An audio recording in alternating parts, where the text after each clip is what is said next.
Good morning friends, welcome back to my channel.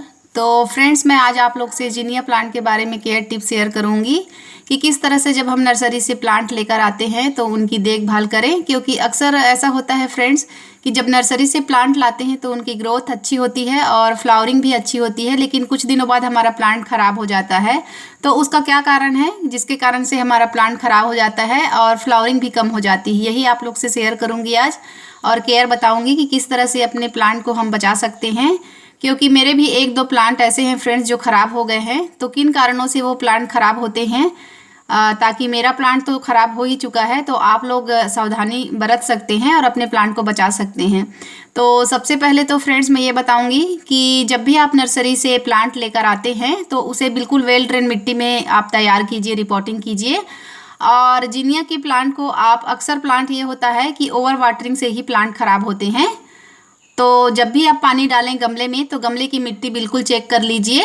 और इसे full sunlight में ही आप रखते हैं तो ध्यान देना है आपको, क्योंकि विंटर सीजन में हमारे गमले की मिट्टी जल्दी सूखती नहीं है। तो आप 2-3 दिनों में, लगभग 3 दिनों में आप वाटरिंग कीजिए। अगर 3 दिनों से पहले अगर प्लांट की मिट्टी अगर सूख जाती है तभी आप उसमें वाटरिंग करें। तो देखिए, कुछ प्लांट मैंने कटिंग से लगाए हैं। जो मेरे प्लांट ख़राब हो गए थे उनकी कटिंग लेकर मैंने प्लांट तैयार कर लिए हैं, और भी प्लांट। तो कोशिश आप यही कीजिए कि लगता है कि जैसे कि प्लांट ख़राब होने वाले हैं तो उनकी अच्छी अच्छी कटिंग आप लेकर दूसरे प्लांट तैयार कर लीजिए, और जो ख़राब प्लांट है उनको आप निकाल दीजिए। तो देखिए, छोटा सा ही प्लांट है और फ्लावरिंग भी होने लगा है फ्रेंड्स। और मैंने इसे बिल्कुल छोटे छोटे से कप्स में लगाया है। और इस तरह से मैंने अपने कुछ प्लांट तैयार कर लिए हैं, क्योंकि कुछ प्लांट मेरे ख़राब हो गए।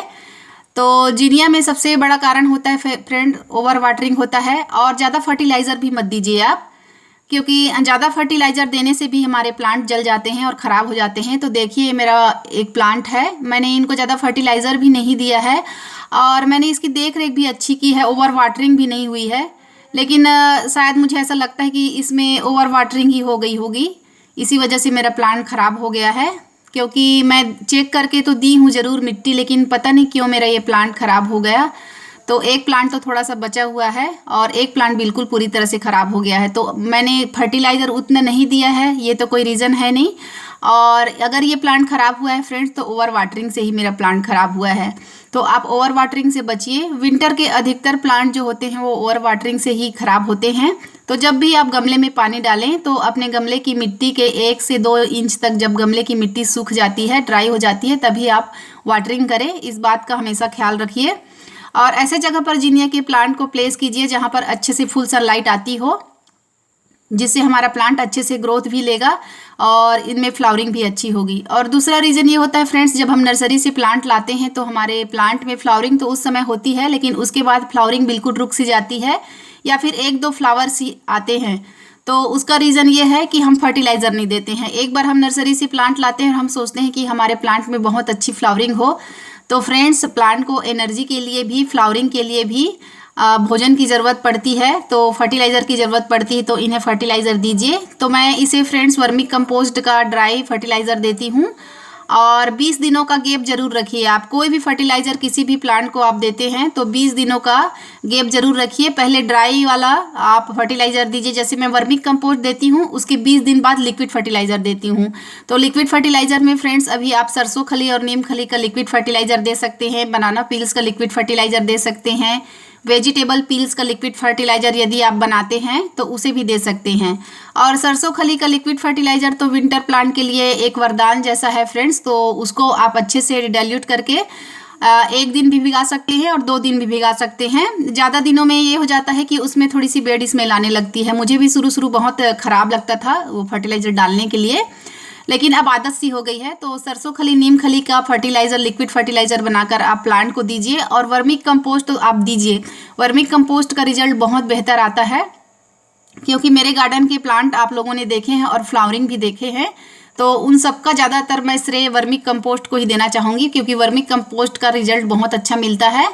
तो इस तरह से हम अपने नर्सरी से लाए हुए प्लांट की देखभाल कर सकते हैं। तो आप ओवर वाटरिंग से बचिए फ्रेंड्स, और ज़्यादा फर्टिलाइज़र मत दीजिए प्लांट को। तो इस तरह से अपने प्लांट को बचा सकते हैं। मेरे भी 2 प्लांट खराब हो गए और बाकी के प्लांट तो आप देख रहे हैं। इनमें से कुछ प्लांट बने बनाए प्लांट हैं और कुछ प्लांट मेरे बेबी प्लांट, ये बेबी प्लांट है जो रेड कलर का आप देख रहे हो। तो इसकी मैंने सीडलिंग लेकर आई थी। तो सीडलिंग भी जब भी लगाएं तो उसमें भी ओवर वाटरिंग ना करें, जिससे आपका प्लांट अच्छे से बूसी होगा। और देखिए मेरे इस छोटे से प्लांट में कितनी ज़्यादा फ्लावरिंग हो रही है। तो यही मुझे आज आप लोग से शेयर करना था फ्रेंड्स कि जिनिया के प्लांट को हम विंटर में किस तरह से केयर करें और इनको मरने से कैसे बचाएं। तो इन बातों का आप ख्याल रखिए, और जिससे कि आपका प्लांट बहुत अच्छे से ग्रोथ लेगा। और जो भी फ्लावरिंग हो जाती है उन फ्लावर्स को आप कट करके हटा दीजिए, जिससे कि प्लांट में नए नए ब्रांच भी आएंगे और ज़्यादा से ज़्यादा फ्लावर भी आएंगे। जब ब्रांच ज़्यादा होंगे तो फ्लावरिंग भी ज़्यादा होगी।